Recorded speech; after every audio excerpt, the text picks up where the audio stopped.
क्योंकि वो हमारे बिरादरी के हैं। तो हमारा बहुत दिनों से ये चीज मन में थी सबके कि हम अपने जनप्रतिनिधियों का, दोनों विधायकों का सम्मान समारोह और हमारे नवनियुक्त अध्यक्ष जी का सम्मान समारोह करें। उसकी परिणति में यहाँ आए।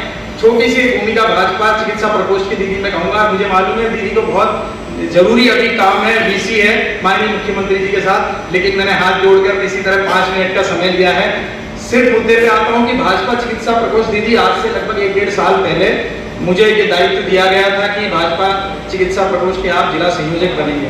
मैंने जैसे ही मुझे दायित्व मिला, मुख्यमंत्री जी से आपका संपर्क हो तो उनको ये बताएं कि एक जो लंबित योजना थी, बोर्ड का गठन था, उस बोर्ड का गठन होने के बाद सभी को एक अटल बिहारी वाजपेयी जो यूनिवर्सिटी है उससे एक डिप्लोमा कोर्स करवाने के पश्चात उन्हें एक सीमा तक एलोपैथी करने की पात्रता होगी। तो मैं बहुत ही सादर और सविनय दीदी इसको आमंत्रित करता हूँ, बड़े ही आदर के साथ कि दीदी आएँ और हमें अपने विचारों से अवगत कराएं, हमारा मार्गदर्शन करें। आदरणीय ये बोर्ड का मकसद क्या था दीदी? इसमें जितने भी गैर एलोपैथिक चिकित्सक हैं जो ग्रामीण क्षेत्रों में काम कर रहे हैं, चाहे वो यूनानी के हों या होम्योपैथी के हों या दूसरे जो गैर एलोपैथी हैं, इन सबको एक अटल बिहारी वाजपेयी जी की जो यूनिवर्सिटी है भोपाल में, तो उसमें वो एक डिप्लोमा कोर्स करवाएंगे। उससे ये होगा कि उनको प्राइमरी जैसे अपने जो आंगनवाड़ी महिलाएं होती हैं या दूसरी होती है, इस तरह का कोर्स करा के उनको एक सीमा तक एलोपैथी करने की छूट देने के लिए।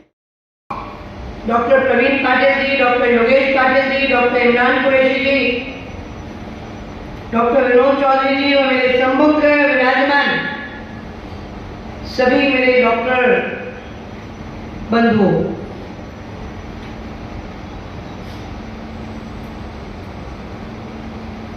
आज का कार्यक्रम सच पूछो तो जैसा हो रहा है उससे विपरीत होना चाहिए था। आप मुझे बुला रहे हैं मेरा स्वागत करने के लिए। आपने जो कुछ कष्ट किया, मेहनत करी, आपने इसलिए करी क्योंकि आपको भरोसा देश के प्रधानमंत्री नरेंद्र मोदी जी पर है, इसलिए आपने कष्ट किया। मैं यही कहूंगी कि सच में आप सबके सहयोग के बिना शाम का समय है,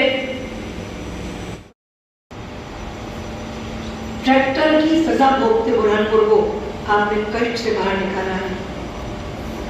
जिस हौसले से निडर होके, जो डर का वातावरण था, घबराहट का वातावरण था, दहशत का वातावरण था, लालच देने का वातावरण था, कुछ कभी कभी तो समझ ही नहीं आता था कि कौन सी सेना कौरवों की और कौन सी पांडवों की। ऐसे घनघोर विषम परिस्थिति में आप सबका जिस मजबूती से आप सबने भारतीय जनता पार्टी के कमल को खिलाने के लिए अपना योगदान दिया है, मैं फिर बार बार आप सबका प्रणाम करके आपका धन्यवाद देती हूँ, आपका आभार मानती हूँ। और आने वाली 3 तारीख को ये चुनाव जीतकर मात्र 3 महीने पूरे हों। आईबीएस कॉलेज को 10 साल बाद पुनः जीवित कर सुचारू कर बिल्डिंग मेंटेन कर स्टाफ सस्टेन परटेन मेंटेन कर इतनी बड़ी सेवा एक मानवीय कार्य आपने किया है, जिसकी 70 से 75 पेशेंट ऑन डिमांड उनसे होम्योपैथी की मेडिसिन मांगती हूँ। आज हमारे जनपद अध्यक्ष जी को कुछ कष्ट था, वो 8 दिन से एलोपैथी की दवाई ले रहे थे। मैंने कहा इससे ठीक नहीं होगे, तुम बुलंदशहर साहब के पास जाओ, होम्योपैथी की मेडिसिन लो, उससे तुम ठीक हो। मेरा गला कमजोर है, ये मेरी बहुत बड़ी समस्या है। पहलवानों को बाहुबल की जरूरत पड़ती है ना, हम लोगों को कंठबल की जरूरत पड़ती है।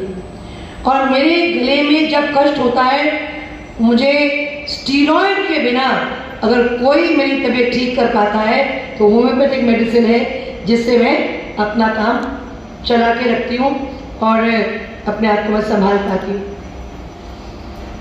तो मनोज भाई, जैसा आप चाह रहे हैं उस दिशा में हमारे नए मुख्यमंत्री डॉक्टर मोहन यादव जी से मैं आपकी बात उन तक पहुंचाऊंगी। इसका क्या रास्ता निकल सकता है उसको ज़रूर निकालेंगे। और निश्चित तौर पर रोज़ रोज़ को हैरेसमेंट के साथ प्रैक्टिस करना भी मुश्किल है और अपनी आजीविका कमाना भी मुश्किल है, परिवार को संभालना भी मुश्किल है और अपनी खुद की फिजिकल मेंटल हेल्थ भी स्ट्रेस रिलेटेड डिसीज से आपको नहीं हो जाए, ये भी मेरी चिंता है। तो आप सम्मान के साथ में प्रैक्टिस कर सकें, उसके लिए मध्य प्रदेश शासन की ओर से जो संभव हम करा पाएंगे वो आपको पूरा सहयोग करा पाएंगे, करने का पूरा। देश का एकमात्र वो शहर होगा जहाँ आयुर्वेद, यूनानी, होम्योपैथी, आयुर्वेद की तीनों स्ट्रीम्स के हॉस्पिटल, अपने हॉस्पिटल कॉलेजेस होंगे। हम बुरहानपुर को सोच ले जाने का प्रयास करेंगे और कभी आपको कष्ट ना हो, इसकी ये मेरी जिम्मेदारी है और इस जिम्मेदारी को आपको परेशानी ना आए, आप सम्मान से प्रैक्टिस कर सकें, ये मेरी जिम्मेदारी है और इसको मैं निश्चित तौर पर पूरा करूंगी। और मेरे लिए आसानी ये है कि डॉक्टर मनोज माने जी भी आपके ही साथी हैं, आपके साथ के एक सहयोगी हैं और ये तो अपने आप में